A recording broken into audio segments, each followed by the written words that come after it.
හොඳයි ඉතින් ආයිබෝන් හැමෝටම. ඉතින් අදත් අලුත් වීඩියෝ එකක් අරගෙන තමයි හදන්නේ. ඉතින් දැන් ඕගොල්ලෝ මේ දකින්නේ බැටරියෙන් වැඩ කරන මැෂින් එකකින් දළු කඩපු තේ ගස් ටික. බලන්න අතින් කැඩුවා වගේම ගස්වල අරිඹු තියෙනව නේද? ඉතින් කට්ටිය කියනව නේද මේ බැටරියෙන් වැඩ කරන මැෂින් එකෙන් දළු කඩනකොට අරිඹු ඉතුරු කරගන්න බෑ කියලා. ඉතින් ඒ තියෙන්නේ තමන් ඒ දළු කඩන ක්‍රමයේ වැරද්දක්. ඉතින් මේව ගැන කියලා දෙන්න තමයි මම මේ උත්සාහ කරන්නේ හැමතිස්සෙම. ඉතින් මගේ පළපුරුද්දෙන් අත්දැකීමෙන් හොයාගත්ත දේවල්. ඉතින් ඒ දේවල් තමයි මම ඔයගොල්ලන්ට පෙන්නන්නේ. ඉතින් මේ බලන්න මේ තියෙන දළු කඩපු තේ ගස්.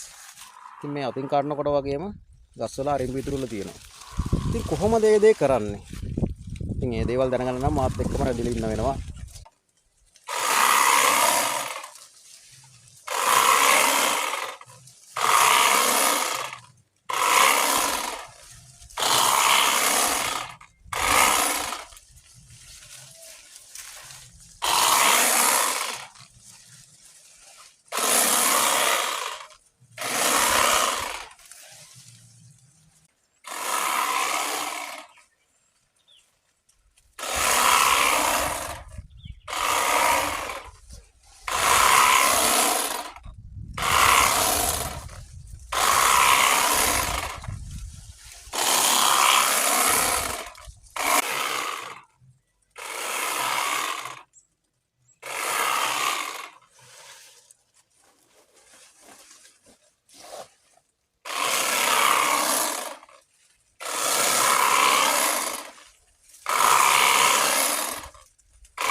හොඳයි දැන් මෙතනදී කරේ දළු අඩු ඒ කියන්නේ අරිඹු තියෙන කොටස් වල ඒ තියෙන දළු මග ඇරලා තමයි අනිත් ඇදිලා තියෙන දළු කඩාගත්ත මැෂින් එකෙන්. ඒ කියන්නේ අතින් කඩනකොට හා සමානයි.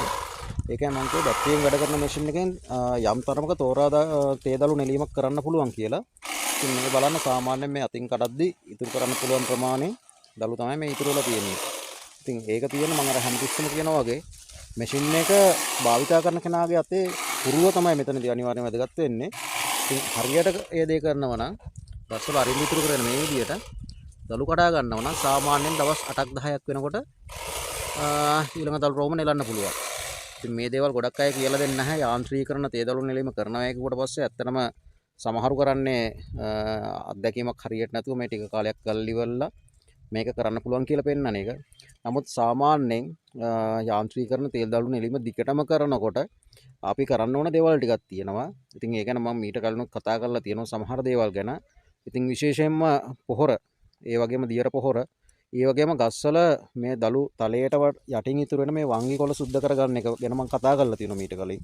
ඉතින් ඒ දේවල් අපි හරියට කරන්න ඕන මොකද නැත්තම් මුලින් යාන්ත්‍රීකරණ දළු නෙලීම කරද්දී දළු ආවට කියන දළු ප්‍රමාණය වැඩි වුණාට පස්සේ කාලෙක දළු අඩු වෙන්න පුළුවන්. මොකද අපි තේ ගහකින් දළු නෙලීම කරන ක්‍රමය දැන් මෙතනදී වෙනසක් තියෙනවා. සාමාන්‍යයෙන් අතින් දළු කඩනවට වඩා වෙනසක් අනිවාර්යෙන්. ඉතින් ගහේ දළු කැපෙන ප්‍රමාණය අඩුයි වැඩි වෙනවා සමා වෙන්න වැඩි වෙනවා. ඉතින් එතකොට අහර පෝෂණ මට්ටම හැමතිස්සෙම ඉහළ මට්ටමක තියාගන්න ඕන.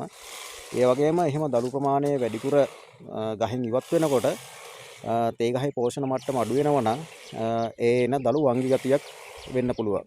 වංගි වෙන්න බලනවා. ඉතින් ඒ නිසා දියර පොහොර භාවිතය කිරීම අනිවාර්යෙන් කරන්න ඕන. හරියට කරන්න ඕන.